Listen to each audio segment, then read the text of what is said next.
अच्छा, कोई अगर पूछे कि स्मार्ट होने का क्या मतलब है, तो जवाब क्या होगा?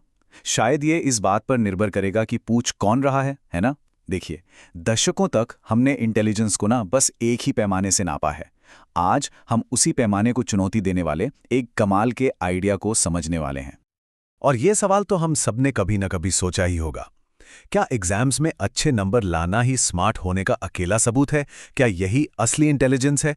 यकीन मानिए, ये सवाल सिर्फ हमारा नहीं है, बल्कि दशकों से एजुकेशन और साइकोलॉजी की दुनिया में इस पर जबरदस्त बहस चल रही है। तो चलिए, कहानी शुरू करते हैं। इसकी शुरुआत होती है एक ऐसे आइडिया से जिसने हमारे एजुकेशन और समाज पर समझ लीजिए दशकों तक राज किया। वो आइडिया ये था कि इंटेलिजेंस यानी बुद्धिमानी बस एक ही चीज़ है, एक ऐसी चीज़ जिसे मापा जा सकता है, बिल्कुल वैसे जैसे किसी बक्से में कोई खजाना बंद हो। और इस आइडिया के बिल्कुल सेंटर में था जी फैक्टर, यानी जनरल इंटेलिजेंस का कॉन्सेप्ट। इसका सीधा सा मतलब ये था कि एक ही तरह की स्मार्टनेस होती है जो हर काम में नजर आती है। मतलब अगर कोई मैथ्स में अच्छा है तो वो भाषा में भी अच्छा होगा और हर दिमागी काम में भी। और जानते हैं, इसी एक आइडिया ने हमारे पूरे एजुकेशन सिस्टम की शक्ल तय कर दी। स्कूलों से लेकर बड़े बड़े कॉम्पिटिटिव एग्जाम्स तक कामयाबी का रास्ता बस दो ही गलियों से होकर जाता था, लॉजिक और लैंग्वेज। बाकी सारे रास्ते मानो बंद थे। लेकिन असल जिंदगी इस थ्योरी की तरह सीधी सादी नहीं थी, है ना? हम सबने ऐसे लोग देखे हैं। कोई कमाल का म्यूजिशियन है लेकिन मैथ्स में उसके हाथ तंग है। कोई बेहतरीन आर्टिस्ट है पर एग्जाम्स में हमेशा पीछे रह जाता है। हमारा सिस्टम क्या करता था? उन पर कम इंटेलिजेंट का ठप्पा लगा देता था। पर सवाल यह है कि क्या वो सच में कम इंटेलिजेंट है? और बस यहीं कहानी में एंट्री होती है हावर्ड गार्डनर की, एक ऐसे शख्स की जिसने एक जासूस की तरह उन सुरागों को देखना शुरू किया जिन्हें बाकी सब नजरअंदाज कर रहे थे। अब गार्डनर का काम बड़ा दिलचस्प था। वो दिन में तो उन मरीजों के साथ काम करते थे जिनके दिमाग पर चोट लगी थी, और शाम को वो टैलेंटेड बच्चों को खेलते हुए देखते थे। सोचिए, दो बिल्कुल अलग दुनियाएं, और इन्हीं दो दुनियाओं को एक साथ देखकर उन्हें एक ऐसा पैटर्न दिखा जो अब तक किसी को नहीं दिखा था। उन्होंने क्या देखा? उन्होंने देखा कि कुछ मरीज ऐसे थे जो बोलने की ताकत तो खो चुके थे, लेकिन उनकी म्यूजिक की समझ बिल्कुल वैसे ही थी। कमाल है। फिर उन्होंने ऐसे बच्चे देखे जो ड्राइंग में तो जीनियस थे पर लैंग्वेज के टेस्ट में बहुत कमजोर थे। ये सारी बातें ये एक ही इंटेलिजेंस वाली थ्योरी पर सीधा सीधा सवाल उठा रही थीं। तो इन सारे सुरागों को जोड़कर गार्डनर एक ही नतीजे पर पहुंचे। उन्होंने कहा, हमारा दिमाग कोई एक सिंगल इंजन नहीं है, नहीं, बल्कि ये कई अलग अलग आज़ाद सिस्टम्स का एक नेटवर्क है, और हर सिस्टम की अपनी एक अलग ही खूबी है। और बस इसी एक सोच ने इंटेलिजेंस के पूरे पुराने नक्शे को हमेशा के लिए बदल कर रख दिया। यहीं से जन्म हुआ एक नई और कहीं ज्यादा बड़ी परिभाषा का। तो गार्डनर के हिसाब से इंटेलिजेंस का मतलब सिर्फ सही जवाब जानना नहीं था। उनके लिए इंटेलिजेंस का मतलब था प्रॉब्लम सॉल्व करने की काबिलियत, कुछ नया बनाने की काबिलियत, समाज के लिए कुछ वैल्यूएबल क्रिएट करने की काबिलियत, फिर चाहे वो एक कविता लिखकर हो या फिर एक पुल बनाकर। और हाँ, ये कोई हवा हवाई लिस्ट नहीं थी। गार्डनर ने हर इंटेलिजेंस को बहुत सख्त साइंटिफिक पैमानों पर परखा था।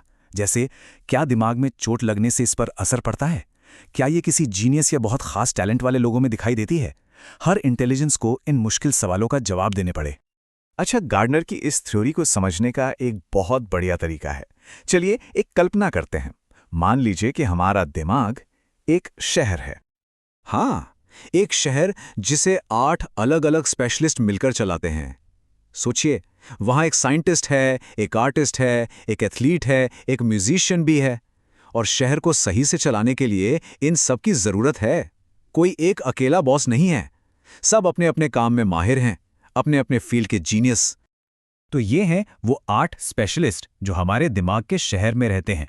इनमें वो पारंपरिक इंटेलिजेंस तो हैं ही जिन्हें हम जानते हैं, जैसे शब्दों का जादू यानी लिंग्विस्टिक, और लॉजिक नंबर्स वाली यानी लॉजिकल मैथमेटिकल। लेकिन इनके साथ साथ एक एथलीट का अपने शरीर पर कंट्रोल यानी बॉडीली काइनेस्थेटिक, और एक लीडर की दूसरों को समझने की ताकत यानी इंटरपर्सनल इंटेलिजेंस भी है। और हर एक इंटेलिजेंस का एक बिल्कुल सही और जरूरी रूप है। तो ठीक है, ये सब तो बहुत दिलचस्प है, पर इसका हमारी अपनी जिंदगी से क्या लेना देना है? ये सब जानना हमारे लिए इतना जरूरी क्यों है? ये हमारे खुद को देखने के नजरिए को कैसे बदलता है? देखिए, गार्डनर का कहना है कि हम सबके अंदर ये आठों के आठों इंटेलिजेंस मौजूद हैं, लेकिन हर किसी में इनका कॉम्बिनेशन, इनका मिक्सचर अलग अलग होता है। ये बिल्कुल एक कॉग्निटिव फिंगरप्रिंट की तरह है, जो हर इंसान को दूसरे से अलग और यूनिक बनाता है। मतलब हर इंसान की अपनी एक यूनिक इंटेलिजेंस प्रोफाइल होती है। हो सकता है किसी में बॉडली और लिंग्विस्टिक इंटेलिजेंस बहुत स्ट्रांग हो, तो किसी और में म्यूजिकल और स्पेशल इंटेलिजेंस ज़्यादा हो। कोई भी दो प्रोफाइल कभी एक जैसी नहीं हो सकती। और इस पूरी बात का जो सबसे ज़बरदस्त नतीजा निकलता है वो ये है कि इस थ्योरी के हिसाब से कोई भी ज़ीरो इंटेलिजेंस वाला नहीं होता, कोई भी बुद्धिहीन नहीं है।